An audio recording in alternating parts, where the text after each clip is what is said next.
What's going on, guys? Welcome back. So today I want to talk about the symptoms that really aggravated my health anxiety, the anxiety symptoms that really made me question if this was anxiety or if this was a disease. And that's what health anxiety is like, right? It's probably one of the more complex forms of anxiety. And I dealt with that for 5 years. I bounced around from disease scare to disease scare. You get caught up in these vicious cycles of symptoms. You have little to no acceptance. You know, the difference between having health anxiety and just solely having general anxiety disorder or social anxiety or some other forms of anxiety is that people with health anxiety really question their symptoms and wonder if it's a disease that's actually killing them versus anxiety. So we struggle with acceptance. We go to the doctor a lot. We get a lot of tests done, and oftentimes it takes a few years to get out of this this cycle. If you get out sooner, then that's amazing. You're doing a lot of right things. But for a lot of us, we have to suffer for a while. We have to get tired of getting the tests. We got to get tired of going to the doctor. We got to get tired of worrying about our health.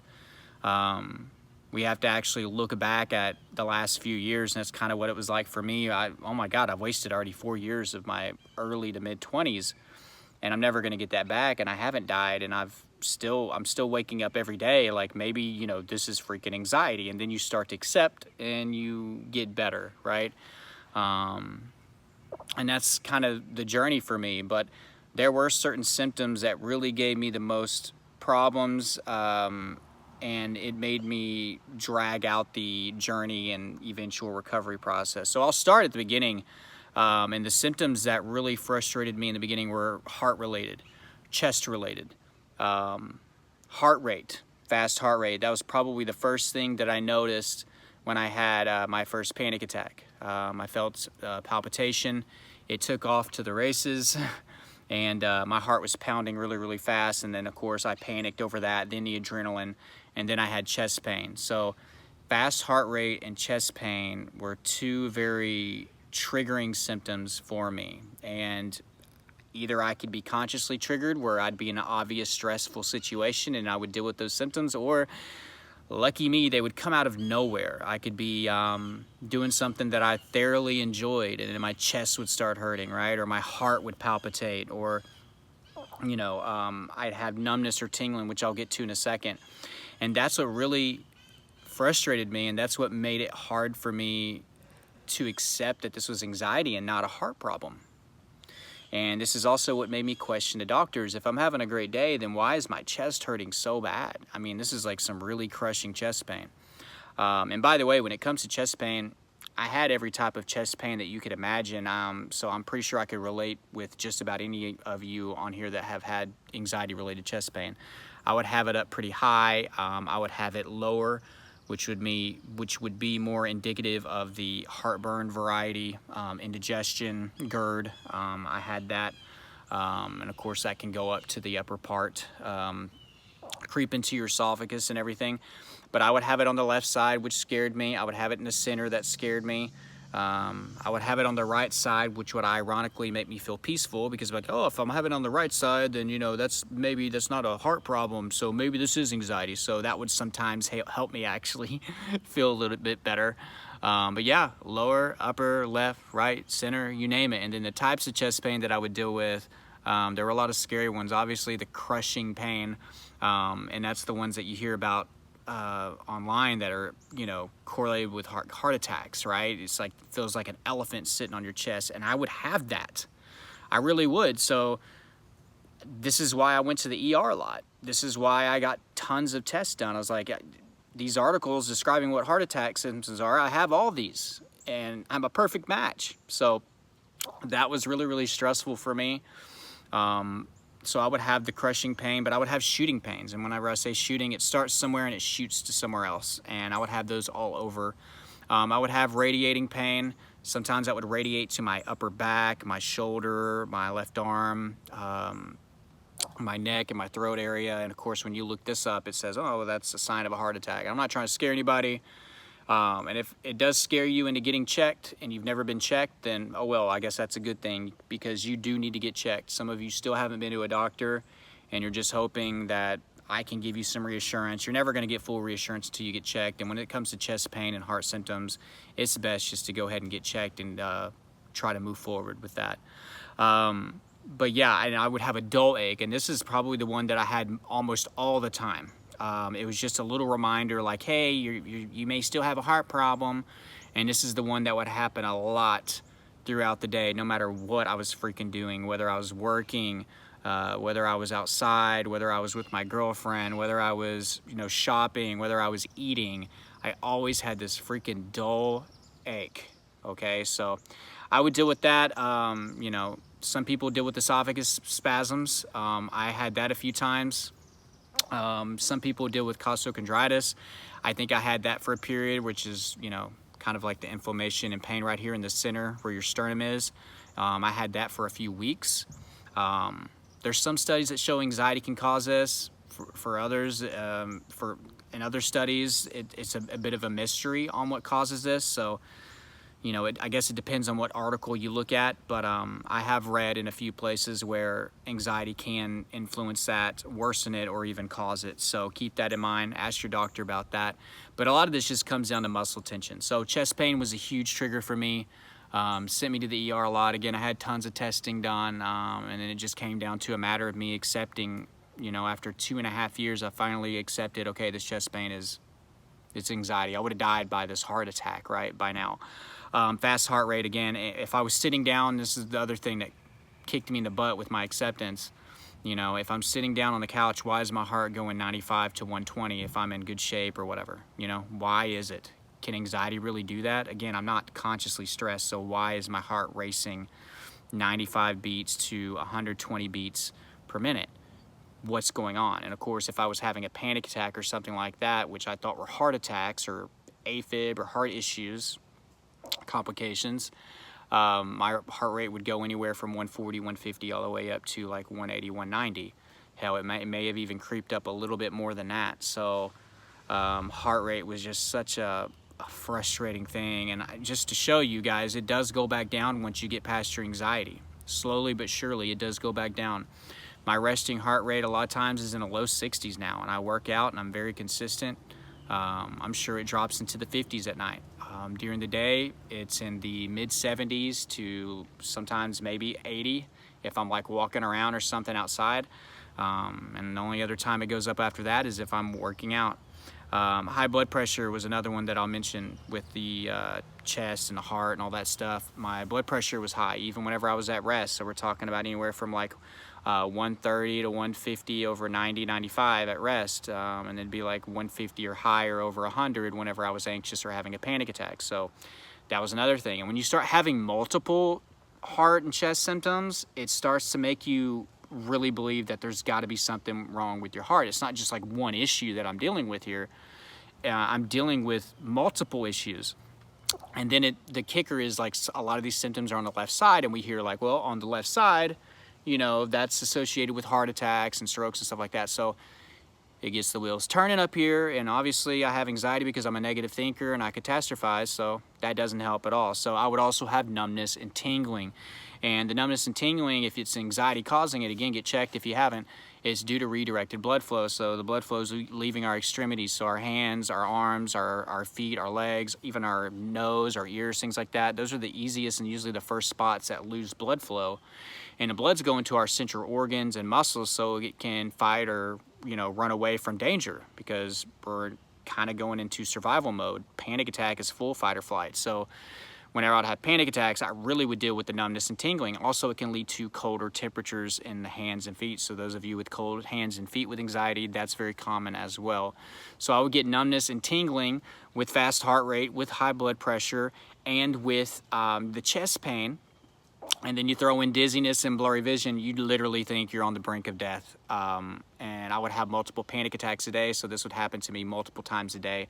And in between, I would still have these symptoms at a moderate to pretty severe level. Panic would just be spikes. So look at panic as spiking of these symptoms. So numbness and tingling, and then guess what? Magically, it would happen on my left side. So yeah, that was really, really frustrating.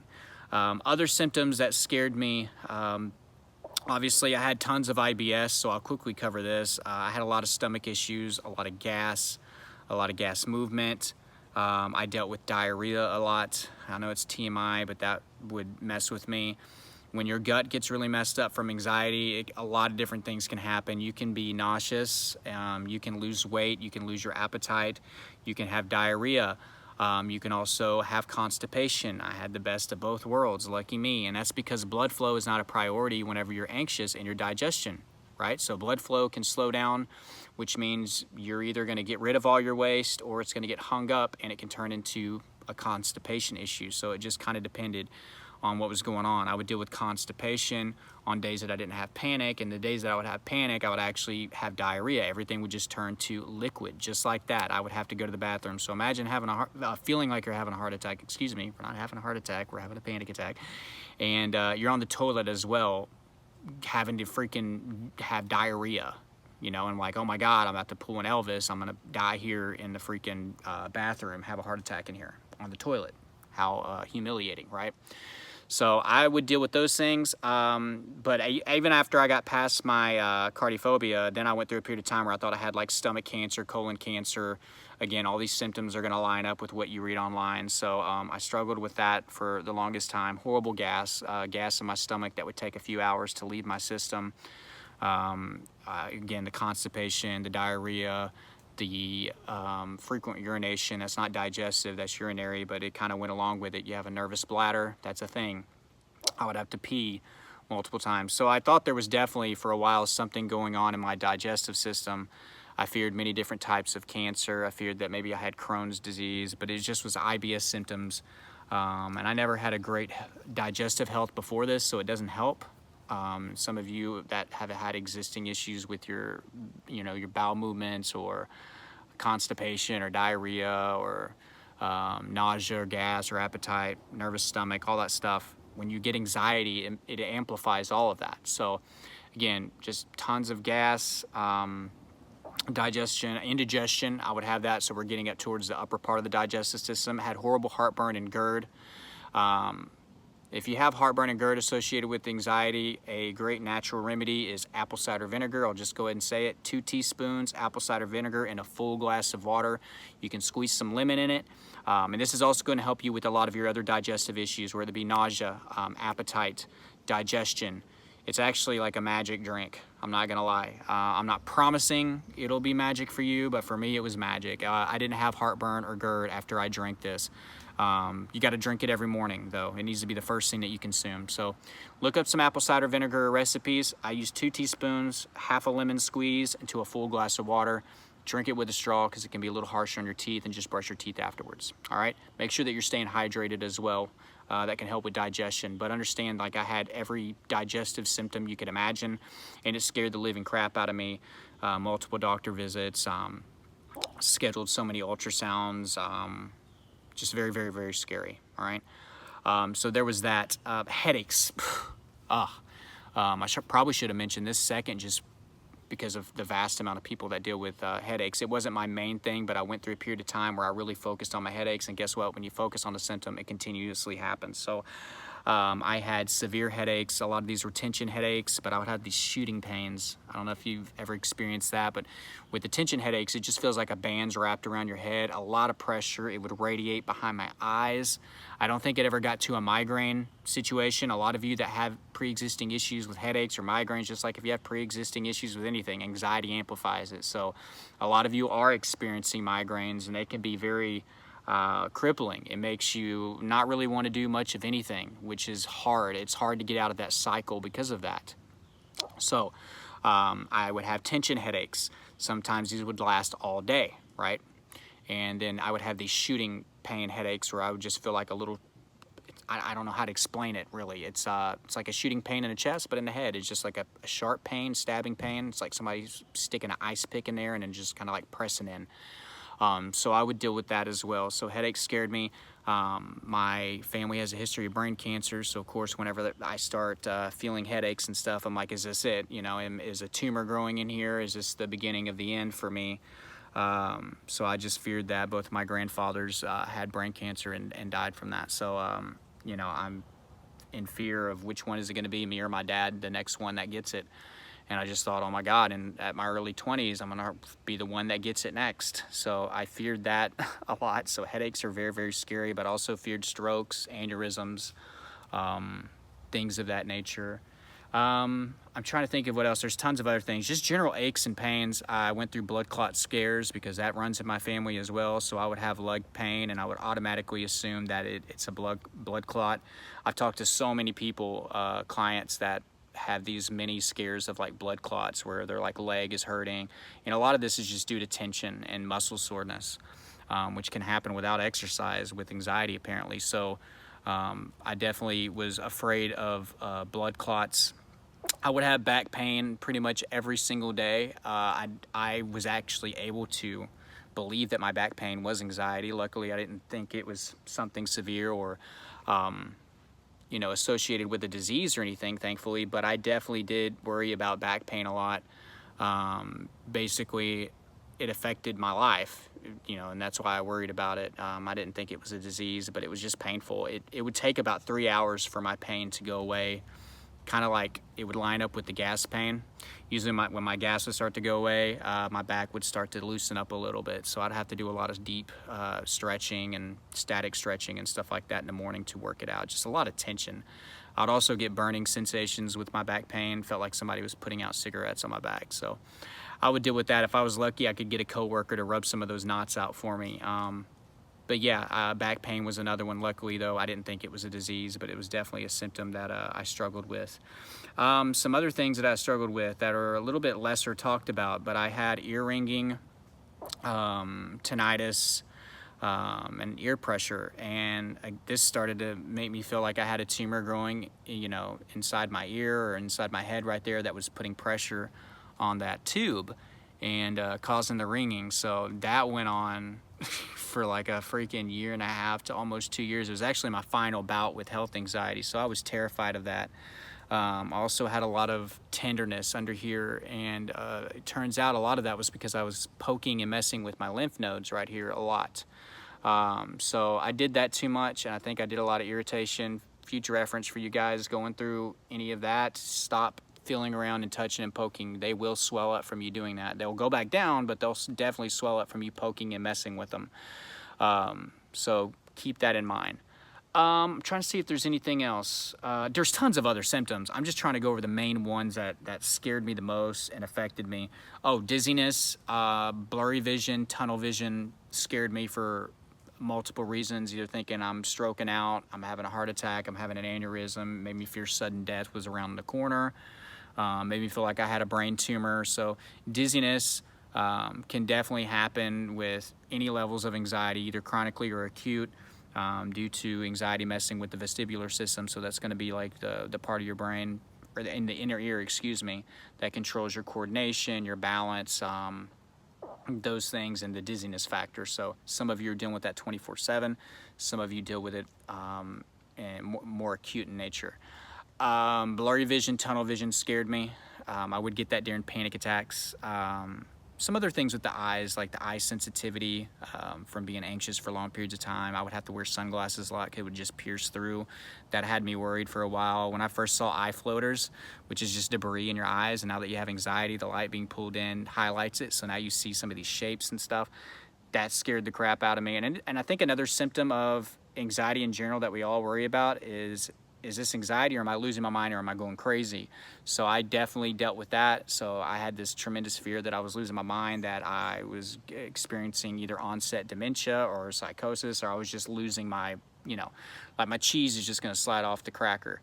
And I was just scared about that a lot. And I just had to keep telling myself, look, if I can question my sanity, then I'm probably not insane, you know, and that started to finally give me peace. But I struggled with health anxiety for 5 years, guys, and this is just a, you know, kind of a tip of all the symptoms that I dealt with, but these are the ones that scared me the most. But understand there were a lot more than this. But I hope you guys got some value out of this. This is more of a relation type video. If you're dealing with symptoms like this and you want to get out of health anxiety, I encourage you to try out my course, Elite Anxiety Bootcamp, because I did recover. It took me changing my response to these symptoms. It took me developing a routine. It took me developing a perspective change and a overall mindset change to defeat the enemy, anxiety. I had to change the way that I thought about the whole situation. I had to believe that I could actually get out of it for it to be possible. So if you're ready to work and you're ready to put a plan in action, get that course. Super affordable, changing lives right now. A lot of people are getting a lot of great things out of it, so I want you to be a part of that. Coaching info is down below as well. That's where we get to talk on the phone one-on-one. I can help you with your personal situation. Actually had 3 calls today, so it's been a busy day, but I enjoy every minute of it. I love helping people. So there's that. There's online therapy as well down below. Try that out if you haven't ever tried therapy. And also, guys, let me know down below, what symptoms do you deal with? You know, what symptoms are scaring you right now? Just share that with everybody else. Get that off your chest. Maybe somebody else will tell you, hey, me too, I'm worried about that as well. And sometimes that can make us feel a little bit better, at least in the moment. But I hope you enjoyed this video, guys. I'm going to continue being consistent, and I will talk to you guys tomorrow.